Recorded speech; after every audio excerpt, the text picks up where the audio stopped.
આપ સર્વોને હેતપૂર્વક જય શ્રી સ્વામિનારાયણ।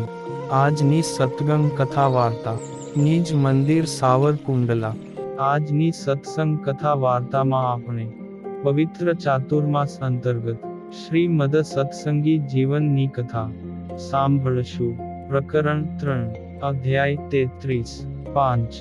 સુવ્રત મુનિ કહે કે, હે રાજન, શ્રી નારાયણ મુનિ હવે ભક્તો પ્રત્યે સ્તુતિનું વર્ણન કરતા કહે છે કે, પ્રકાશમાન, ઉજ્જવળ તેમજ રત્નજડિત મુકુટને ધારણ કરતા, નવીન મેઘ સમાન શ્યામ, કર્ણમાં મકરાકાર કુંડળને ધારણ કરતા, લગારેક મંદમંદ હાસ્યથી મનોહર, નવીન સુવર્ણની કાંતિ સમાન પીતાંબરને ધારણ કરતા, ત્રણેય રેખાથી અંકિત કંઠથી શોભતા હારના પુંજને કંઠમાં ધારણ કરતા, દ્રષ્ટિ માત્રથી રંગ તેમજ દીન જીવોને આનંદિત કરતા તમને હું વંદન કરું છું। તમારો જય થાઓ, હે જગતપતિ, હે જગતને આનંદ આપનારા, હું તમને મંત્ર પુષ્પાંજલિ અર્પણ કરું છું, તમે તેને પ્રસન્ન મુખ મુદ્રાથી સ્વીકારો। હે દેવોના દેવ, તમને નમસ્કાર। હે ગરુડ ધ્વજ, તમને નમસ્કાર। હે વ્રતના ફળને આપનારા વિષ્ણુ પરમાત્મા, તમને નમસ્કાર હો। ચરણ, હાથ, જાનું, વક્ષસ્થળ, મસ્તક, દ્રષ્ટિ, વચન તેમજ મન, આ 8 અંગયુક્ત જે પ્રમાણ, તેને અષ્ટાંગ પ્રણામ કહ્યો છે। હાથ, જાનું, મસ્તક, વાણી તેમજ દ્રષ્ટિ, આ 5 અંગે યુક્ત જે પ્રણામ, તેને પંચાંગ પ્રણામ કહ્યો છે। આ બંને પ્રકારના પ્રણામ પૂજામાં શ્રેષ્ઠ મનાયેલા છે। તે બંને પ્રકારના પ્રણામની મધ્યે અષ્ટાંગ પ્રણામ પુરુષોના હિતને માટે કહેલો છે, તેમજ પંચાંગ પ્રણામ સર્વ નારીઓના અર્થે માન્ય થયેલ છે। જમણા ભાગમાં થોડે દૂર દંડની પેઠે ડાબા હાથથી ડાબો ચરણ ને જમણા હાથથી જમણો ચરણ એમ અનુક્રમે શ્રી હરિના ચરણનો સ્પર્શ કરીને સાષ્ટાંગ દંડવત પ્રણામ કરવા। હે ગોવિંદ, હે માધવ, હે દયાના સિંધુ, હે દીનબંધુ, હે શ્રીમાન, હે નાથ, મન અને નેત્રને આનંદિત કરનારા દિવ્ય મૂર્તિ, હે પ્રભુ, ઇન્દ્ર નીલમણીની કાંતિથી શોભાયમાન મનોહર અંગવાળા, હે રૂક્ષ્મણીના પતિ, હે વાસુદેવ, તમે મારું રક્ષણ કરો। હે ઈશ્વર, કંસાદિક દુષ્ટોનું દમન કરનારા, હે શરણાગતના એક બંધુ, હે નારાયણ, શિવ, બ્રહ્માજી વગેરે દેવતાઓથી સ્તુતિ કરાયેલા, હે શંખ ચક્રને ધારણ કરનારા, હે શ્રી દ્વારિકાપતિ, હે પૂર્ણકામ, હે શ્રી રૂક્ષ્મણીના પતિ, તમે મારું રક્ષણ કરો। હે આનંદ કંદ યદુનંદન, હે શરદ પૂર્ણિમાના ભીમ સરખા મુખ કમળના મંદ મંદ હાસ્યથી શોભતા, હે પરમાત્મા, પૃથ્વીના ભારભૂત અસુરો એવા રાજસૈન્યનો નાશ કરનારા, હે બલરામના બંધુ, તમે મારું રક્ષણ કરો। હે પ્રભુ, સત્યભામાની પ્રસન્નતાને અર્થે સ્વર્ગમાંથી પારિજાતના વૃક્ષને લાવનારા, હે પ્રદ્યુમ્નના પિતા, હે નાથ, ઇન્દ્રે મોકલેલી સુધર્મા નામની સભાના સભ્ય, હે પરમ કૃપાળુ, અષ્ટપટરાણીએ સહિત 16,100 મહારાણીઓના સ્વામી, તમે મારું રક્ષણ કરો। હે ભગવન, પોતાના માનેલા પાંડવોનું હિત કરવામાં તત્પર, હે અર્જુનના સારથી, હે પ્રભુ, દ્રૌપદીના મનની ઈચ્છા પૂર્ણ કરવામાં કલ્પવૃક્ષ સમાન, હે બ્રહ્માદિક દેવતાઓથી વંદનીય, હે ગરુડ ધ્વજ, હે સારંગ પાણી, તમે મારું રક્ષણ કરો। હે ઈશ, વર્ણાશ્રમ ધર્મના સેતુને નિર્માણ કરવામાં પ્રયત્નશીલ, હે ઈશ્વર, પ્રતિદિન દાન કરવાથી સ્વધર્મનિષ્ઠ બ્રાહ્મણોના સમૂહને સંતોષ પમાડનારા, હે હરિ, હે મુરારી, હે શ્રી કૃષ્ણ, નારદાદિક મુનિઓએ ગાયેલી પવિત્ર કીર્તિને ધારણ કરનારા, તમે મારું રક્ષણ કરો. હે કરુણાના સાગર, હે ભવસિંધુને પાર કરનારા, હે કલ્યાણકારી, હે પતિત પાવન એવા નામ ધારણ કરનારા, હે વિપ્રપૂજક, હે ચક્રવર્તી રાજા ચૂડામણી, તમે મારું રક્ષણ કરો. હે પ્રભુ, સંસારમાં ખેદ પામીને શરણે આવેલા જીવોની રક્ષા કરવામાં નિરંતર તત્પર. હે ભગવન, ઉદ્ધવજીને પોતાના સ્વરૂપના જ્ઞાનનો બોધ આપનારા, હે પરમ કૃપાળુ, અનેક અવતાર ધારણ કરીને સાધુ સમાજનું પાલન પોષણ કરનારા, તમે મારી રક્ષા કરો. હે પરમેશ્વર, તમારા વિના મારે બીજો કોઈ આશ્રય નથી. તમે જ મારા આશ્રય સ્થાન સ્વરૂપ છો. તેથી કરુણા ભાવથી મારું રક્ષણ કરો. હે ભગવન, સુવર્ણ સહિત સુંદર કાંસાના પાત્રમાં રહેલું વાયન નામનું આ પરમાન હું વિપ્રવર્યને અર્પણ કરું છું. હે ભક્તજનો, આ પ્રકારે પરમાત્માની પૂજા કરીને પ્રાર્થના કરવી, તેમજ ભગવાન શ્રી નારાયણની કથા, કીર્તન અને શ્રવણ ભક્તિથી સમગ્ર દિવસ પસાર કરવો. ઉદ્ધવ સંપ્રદાયના આશ્રિત નર નારીએ એકાદશીના દિવસે આપતકાળ વિના કોઈ પણ પ્રકારનું વ્યવહારિક કાર્ય કરવું નહીં. ખેડૂત વર્ગે ખેતી ન કરવી, વેપારી વર્ગે વેપાર ન કરવો, તેમજ કોઈ પણ વસ્તુની લેતી દેતી પણ ન કરવી. સ્ત્રીઓએ શોક ન કરવો, રુદન ન કરવું, સૂતર ન કાંતવું, ગ્રામ્ય વાર્તા ન કરવી, તેમજ અસ્પૃશ્ય અર્થાત જેમનો સ્પર્શ ન કરવો ઘટે તેવી વ્યક્તિનો સ્પર્શ ન કરવો.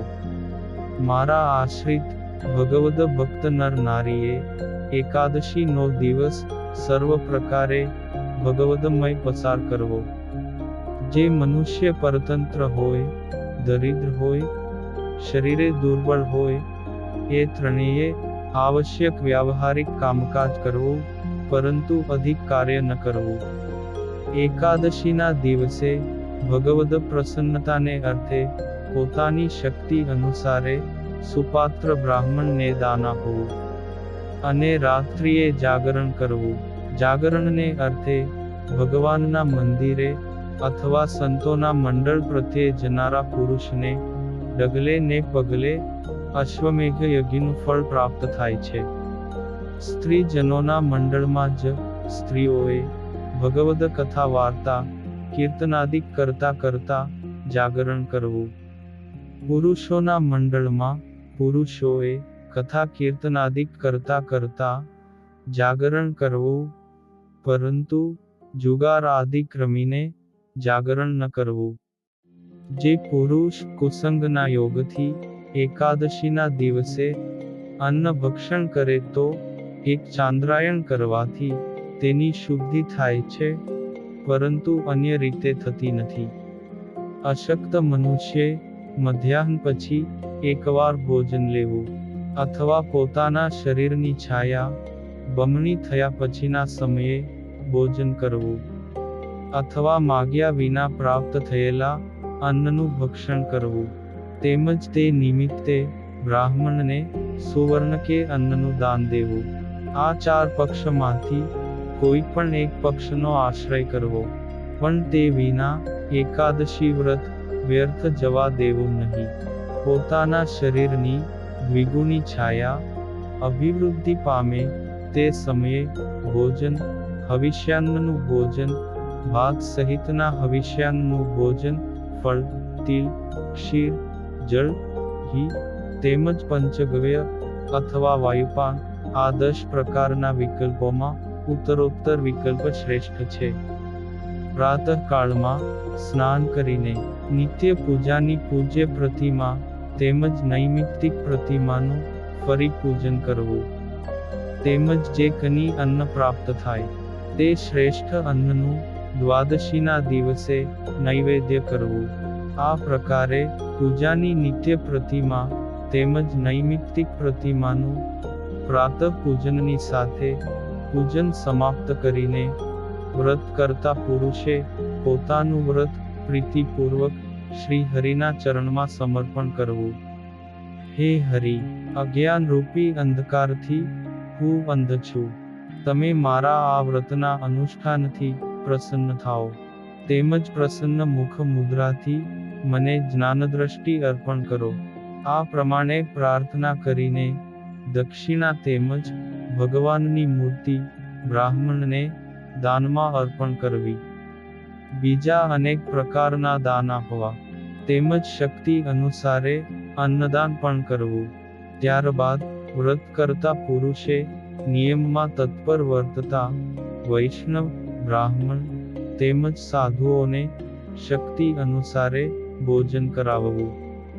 તેમજ તે હવિષ્યાન્નથી સ્વયં પારણા કરવા. દિવસની નિદ્રા, પારકું અન્ન, બેવાર ભોજન, મૈથુન, તૈલવાળા પદાર્થોનું ભક્ષણ તેમજ કાંસાના પાત્રમાં ભોજન, આ બધી વસ્તુનો દ્વાદશીના દિવસે ત્યાગ કરવો. વ્રતના પારણાના દિવસે જો અલ્પ ઘટિકા માત્ર પરિમિત દ્વાદશી વર્તતી હોય તો પણ વ્રત કરતા પુરુષે તે દિવસે જ પારણા કરવા, પરંતુ દ્વાદશી વ્રતનું ઉલ્લંઘન કરીને પારણા ન કરવા. મધ્યરાત્રિ પછીના એક પ્રહર કાળથી અર્ધકલા માત્ર પણ જો દ્વાદશીનો યોગ હોય તો મધ્યાહ્ન પર્યંતની સમગ્ર સંધ્યાદિક કર્મ કરવું. આ પ્રકારે ભગવાન શિવની આજ્ઞા છે. પારણા કરવાના દિવસે અતિ અલ્પ માત્રામાં પણ જો દ્વાદશીનો યોગ હોય તો સૂર્યોદય પહેલા 5 ઘડીના સમયે જ પ્રાતઃકાળનું તેમજ સાયંકાળનું સમગ્ર સંધ્યા વંદનાદિક કર્માનુષ્ઠાન કરવું. દ્વાદશીના દિવસે દૈવ યોગથી સંકટ પ્રાપ્ત થાય તો કેવળ જળપાન કરીને પારણા કરવા. ત્યારબાદ યથા અવસર ફરી ભોજન કરવાથી દોષ લાગતો નથી. દ્વાદશી એ દિવસના પ્રથમ 15 ઘડી પર્યંતનો સમય હરિવાસર કહ્યો છે. તે સમય વ્યતીત થયા પછી ભગવદ ભક્તોએ પારણા કરવા. અષાઢ, ભાદરવો ને કાર્તિક માસના શુક્લ પક્ષની દ્વાદશીના દિવસે અનુક્રમે અનુરાધા, શ્રવણ તેમજ રેવતી નક્ષત્રનો યોગ હોય છે. એ યોગ હોય ત્યાં સુધી પારણા ન કરવા. અને જો ભોજન કરે તો તે દ્વાદશી વ્રતના ફળનો વિનાશ કરે છે.